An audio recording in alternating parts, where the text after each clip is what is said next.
We're on our show. Let's share our screen and put up our advertisement. Here we go. B, welcome to Illusion Hour. On the wee hours of the morning of the 16th of September, 2024, as the analog devices split by. And remember, there is a bloodywordpress.com website where there's a bunch of stuff you can download, PDFs, share them freely. Away we go. Well, there we go. We got our little show on the road, and comparatively early as it is. This is another one of the Luskin weeks, so there's going to be stuff on that. And of course, the initial portion is our next installment of the exciting pseudoscience book by our dear little pals, Sarfati and Tay, regarding dinosaurs. They're finishing off the chapter on the armored dinosaurs, and basically they're talking about two families now, ankylosaurs and nodosaurs, which if you've ever seen a classic ankylosaur, one of them's got a big tail bulge on the back end and the other one doesn't. And that would seem to be as simplistic as it gets. But this little episode is called Whither Polacanthidae, and that's because that refers to a one-time family, maybe kind of, sort of, that even Sarfati and Tay allude to, and then they say it's kind of considered dubious now, which initially piqued my curiosity. So I went back and looked at my old 1990 dinosaur data book, which occasionally gets flitted around with creationists misrepresenting it. And by the way, there is a classic nodosaurid with a human being next to it. And then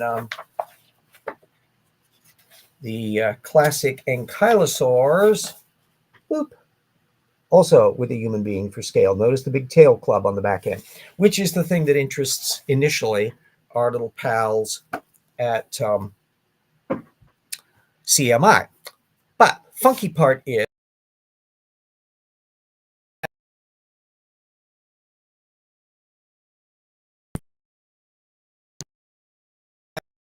some were regarded in the dinosaur book as belonging to Saur. And now, the modern system suggests they have sort of three transitional features, and they've been doing their work back that the Polacanthidae was our connection. So I'm assuming to be all right. The newer format, by the way, on this doesn't seem to show the strength in the way that the old system. It seemed a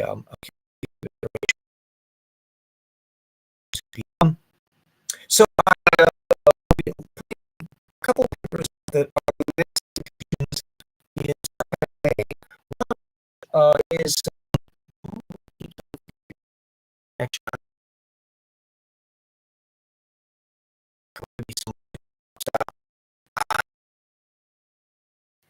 um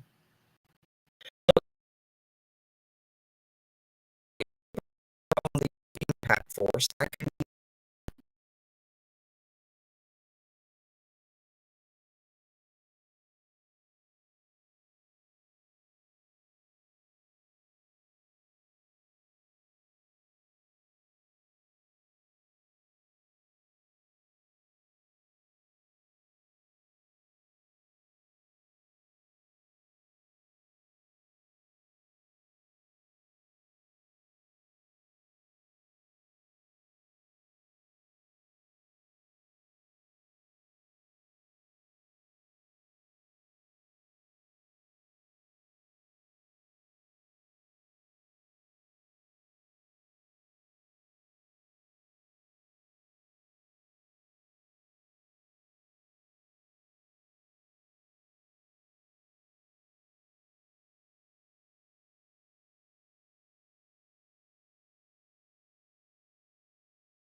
hopefully that was just a little of a glip, and so I don't know how this works out in terms of how it gets all the material, but the counter is we're kind of picking up where we left off. So we're in the middle of the today, and the into the usual genius of the club and how it can be and the kind of force that is fine material, so it doesn't like misrepresent the material. It's just neutral. But the other thing is quite a fish. It's a paper from 2000 by Shire, also was on the armor, but the title would have to do with the systematic implication. To say, fatty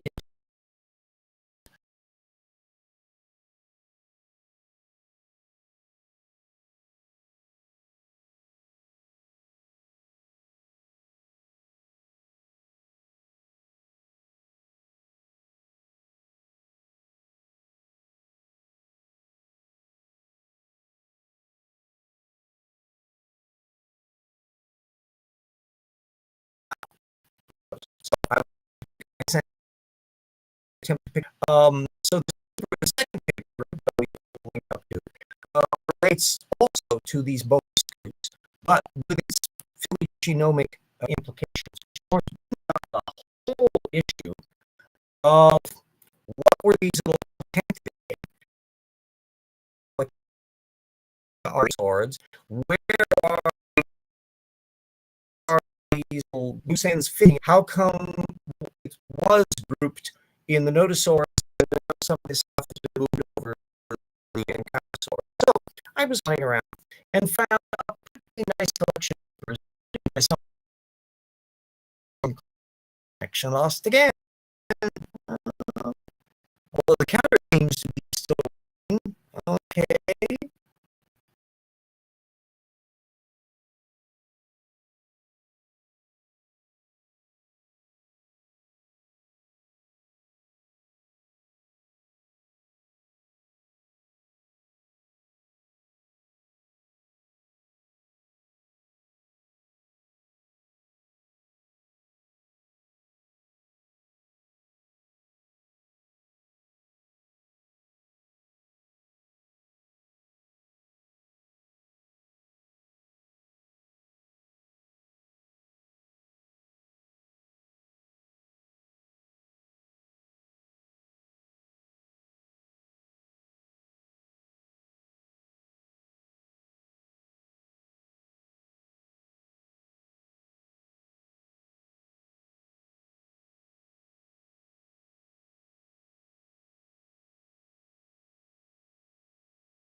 Black hole dropouts, but I don't know. I'm assuming that it will be between connection loss and boot.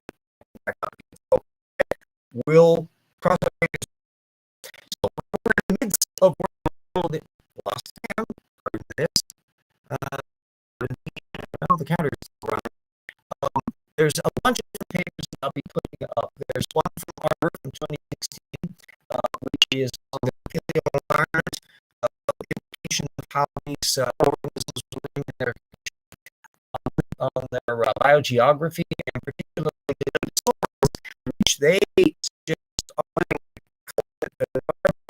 closer to the environments as opposed to the encounters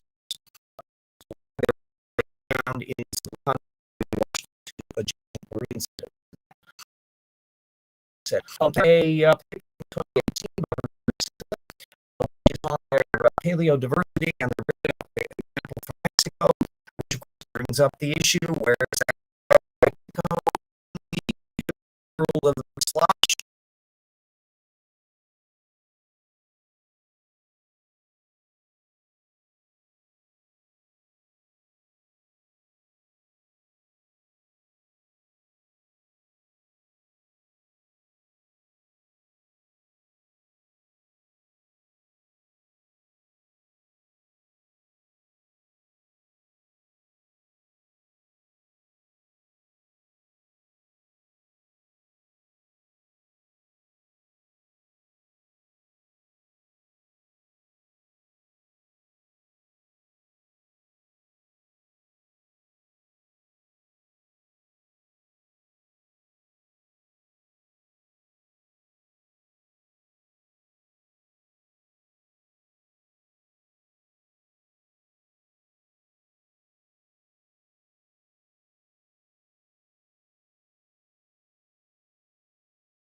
Paper that I'll be putting up a link to is from Jen, which is about a very simple in source, so there's no legitimate data that's being brought up on, and which is about literature of various art. And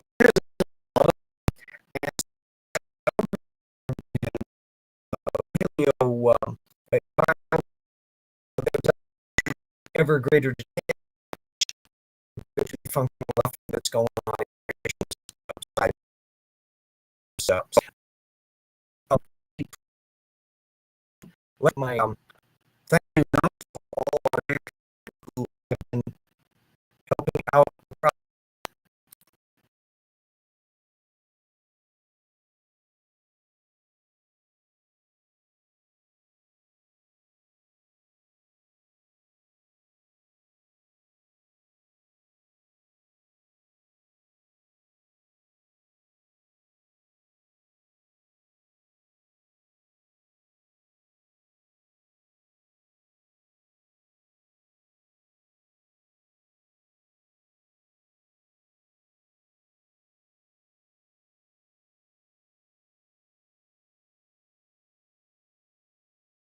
Uh,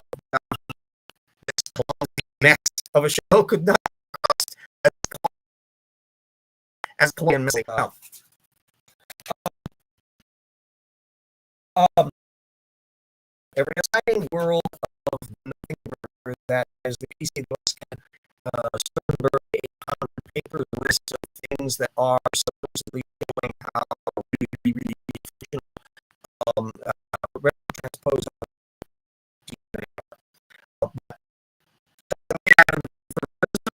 the little problem is that you need to show not merely that a little sliver of things are functional, but that most of them are above that 50%. And I can guarantee you, so far we're still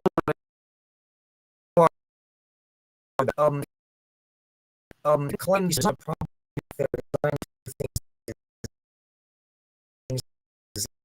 control. So these are what I'm keeping track of. And not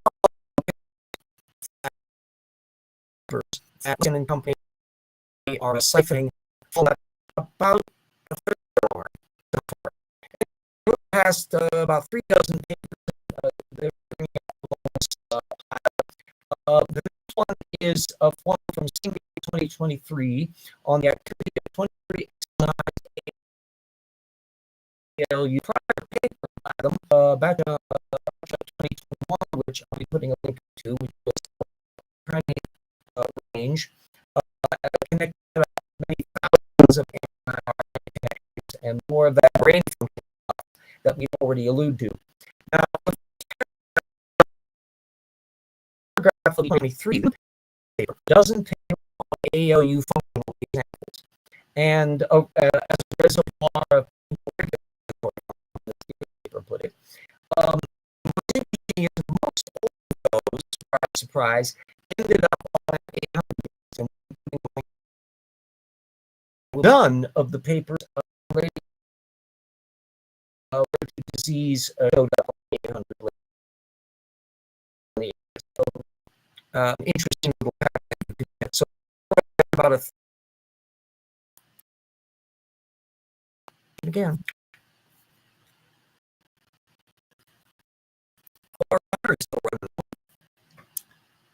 Will everything is waiting on in there. Yep, that seems still right.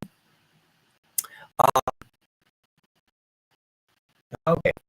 So anyway, there's the 2017 paper, which, by the way, we discussed 331. So I won't be dealing with that. That's what we've already covered. Then there is some previous on 2007. It's another theistic problem.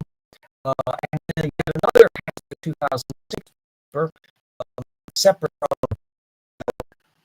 that's reference note, suggesting that they things. There's a paper on transposable elements, the unquote, and which wow, thousands, but we're talking about millions of responses. So even thousands of examples are organisms, still percentage points, which is the point that making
and you can see our.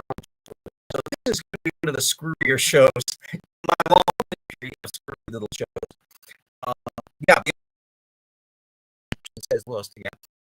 Wasn't any audio during the little breakup. See, I have no idea how these are going to materialize in the finished shows, whether or not it just go blank or it and then something starts. But my counter, I am theoretical now. Sure, stop talking. And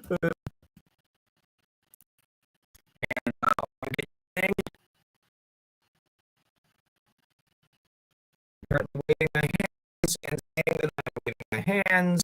We will find out about that. So, boop boop. Hi, Brian. It's funny to see something wrong. I reloading. Right. So, woo. The counter is still running, so I know that something is happening. So there will be some other papers that I'm putting in.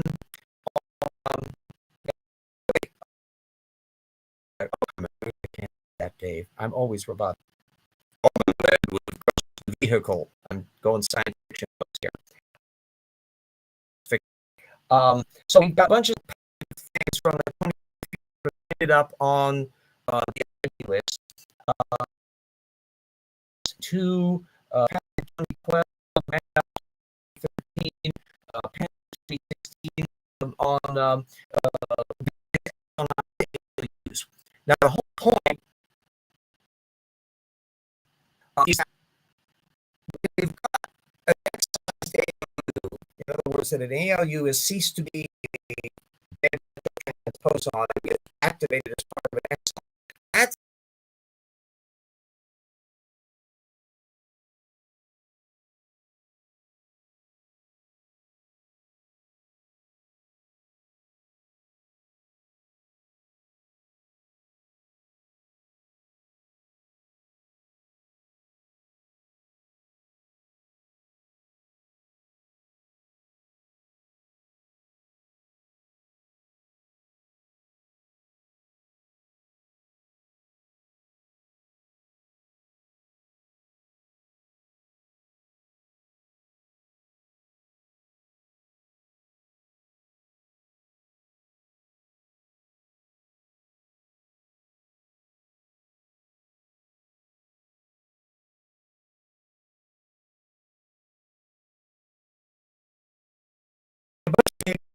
on exon ALU, which is a backhanded way of noting that on every ALU is exon, otherwise they wouldn't be putting a so roundabout half an hour, we sort of got to the point where I've got all the material in there. There's what we found. The links into all the different papers. My time, half time. I'm getting another little connection. See, the old one would have a little counter single strength this, and I could kind of bear in mind that getting single strength dropping down to 60%. I'm getting that. Okay, I get these little flashes that are onto the counter. I'm still incrementing, so I guess I'm still kind of there. What I put out after and the Luskin was that Donald Trump had and what was telling me about methods issues, which are, I think, rather interesting. As all of you know, I'm one of these little clowns who's constantly banging around about source methods, which is what sources do you draw on? Do you fact check them? Are they reliable? Blah, blah, blah. And reporters in general don't pay a lot of attention to that. As in, never. Like, they check those who saw the debate, we know the fact that fact checking went on the air. Most of the time, something absolutely catastrophically stupid, like the Haitians eating dogs and like your Asian grandma saying, I saw a video on it. Well, isn't that sweet, Grace? I think it's time to go off and stop for president. But the interesting thing was that issue came up where he about the debunkers that he relied on, Lauren and Jesse. The audio. I have no idea. The counters went in, and I have no indication whether signal strength is murky or not. But anyway, maybe will come through. That, functionally speaking, Trump answered a methods question he wasn't asked, which was where are you getting your material from? We blurted that out, which means that we observe that he relies upon material. It's been known for years that Trump siphons particularly Sean Hannity, and so things that appear on Fox will instantly materialize in the rhetoric of Trump.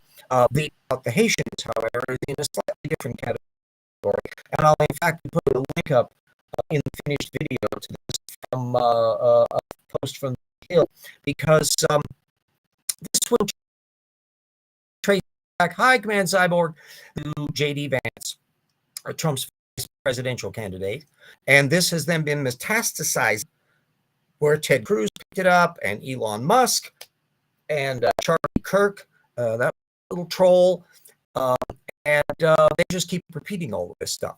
Well, it's been hypothesized that Vance might have been blurting this thing out because he kind of wants to troll the media in the way that he got trolled about the stupid couch humping episode. But the problem is this involves actual bomb threats that are going on in Springfield, Ohio, because of all of this claptrap, and it's entirely a fictional, made-up, non-thing, and yet Trump is continuing to repeat it in his speeches, doubling down on it, and Vance is continuing to double down on it. Under that, well, we had credible reports. No, you didn't have credible reports. Doesn't matter what your people in your constituency are saying. People are perfectly capable of putting in absolute claptrap. And so this is a sad episode, not surprising, about the pathetic state of the Trumpistas, in that you've got stuff that is claptrap, stupid, wrong, and measurably so, that anybody that had sound method could have figured this out wasn't a thing. And therefore, either Vance and Trump and company are so clueless at flat earth Kent Hovind level bad, figure out that this is not real. One or more of those knows that it's claptrap, but say it anyway for their venal purposes. My view, either one of being an idiot or being a vile piece of sludge, kind of disqualifying for president. So yeah, if a little bit of the sound can come through, there will be a link to this post on the Hill, which goes into this pet eating episode and how it's metastasized, that I'll be putting a link up to it. And so this is one area where it would be really neat if reporters could be encouraged to ask source methods questions. And it should be asked of every candidate.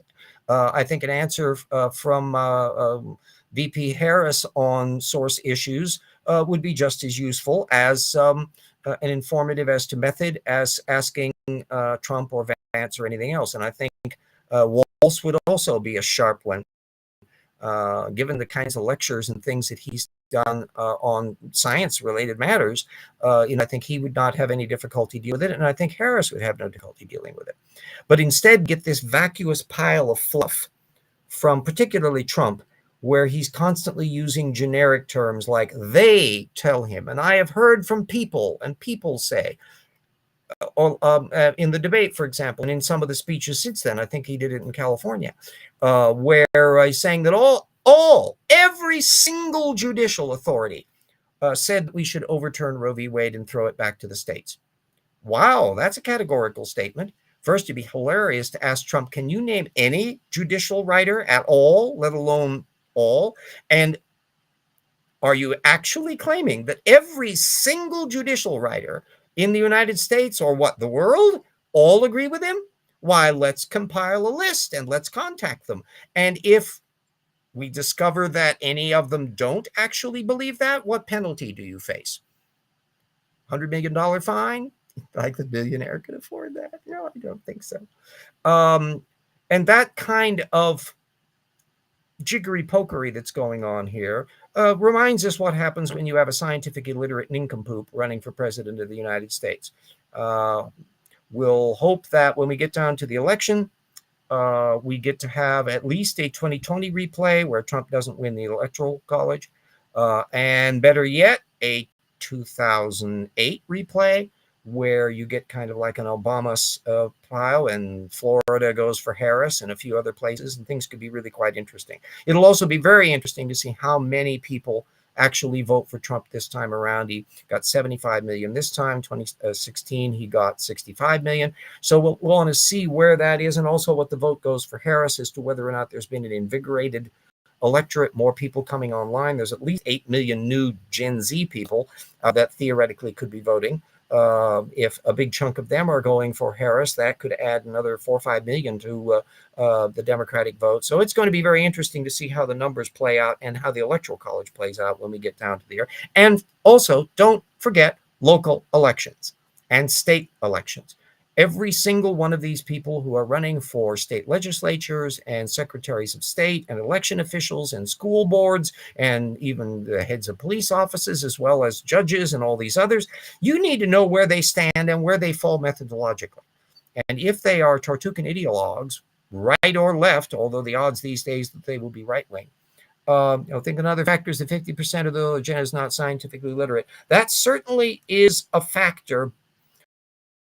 I would contend that this is such a serious problem at all levels in politics that we really do need to hold people to higher standards, in which case we need to really start asking direct questions on matters of science elements. In our local district here, where Kathy McMorris Rogers is retiring, it was like nailing Jello to the wall to try to figure out what her positions were on a lot of science issues. She was wishy-washy on climate change, and her potential Republican successor, Baumgartner, is just as wishy-washy.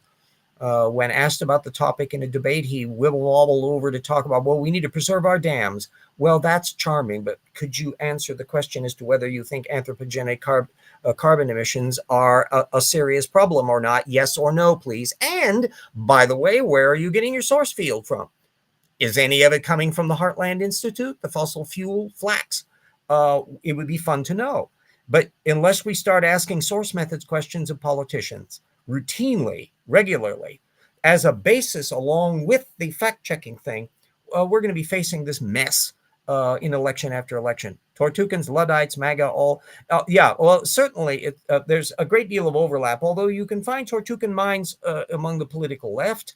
It just is that the full-out, flat earth level bad method that you can see amongst the people. I've compiled a thing that's going to be at this Christian nationalist conference that Andrew Seidel and others are going to be coming in on a month. But just catalog all the cute little people that are connected up through the Heritage Foundation and the Council for National Policy and the Christian nationalist movements and anti-evolutionists and Charlie Kirk's bunch and Project 2025 and all of this stuff. There's a cross-connected network that I suppose you could connect up with little red strings all over a wall, but I put it in a spreadsheet format.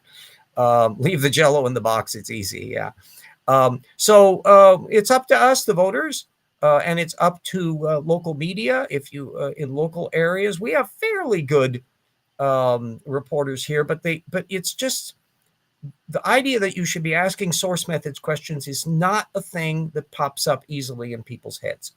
And I know this directly from in the heat of debate. You tend to go to data floor rather than methods issues as to where people are getting their source data from. So somebody can be perfectly sincere and really, really believe. I think Marjorie Taylor Greene believes everything she says. I think Trump believes half of what he says. Whether or not this Haitian thing has become a thing that he actually thinks is a real thing or whether he cares or not is kind of hard to say. Vance falls into that same category. And you could start analyzing all of this at the source level, because the moment you would be asking for somebody's source field, then they are suddenly committing themselves to saying, well, I think this is a valid source data that I am relying on for my policy positions. In exactly the same way that every single one of the little videos I do here, clunky though they may be at times, like tonight, nonetheless, they all will have direct full text source links put in so that you never have to take my word for it. And you can go and read and judge for yourself whether or not I am fairly characterizing the content or not. Plus, it's fun and you learn stuff. When you're dealing with a Tortugan mine, not only is it extremely difficult to pin down where they're getting the source data from, it's also a matter that you're encountering junk at their end.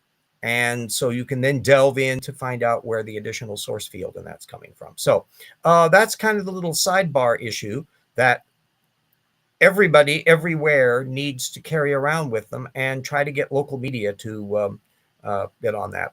Hope everybody. Oh, and then I'll be bouncing around. You'll see a different background theoretically next week because I'll be over in Seattle for my birthday time, and that may be 1 or 2 episodes. And then come October, we'll be definitely back in the den of CDs and books. And remember, all these wonderful little books that links get for every one of those. So, in fact, let us be sneaky and put up our little advertisement for the rocks were there. So everybody gets to find out about that as well. There we go. And get our little.